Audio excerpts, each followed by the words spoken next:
தடுமாறியவனுக்கு தை அமாவாசை, ஆட்டம் கண்டவனுக்கு ஆடி அமாவாசை, மறந்து விட்டவனுக்கு மகாலய அமாவாசை என்றொரு சொல்வழக்கே உண்டு.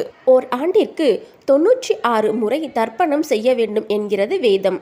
ஆனால் இன்றைய அவசர யுகத்தில் அனைவராலும் இதை கடைபிடிக்க முடியாது.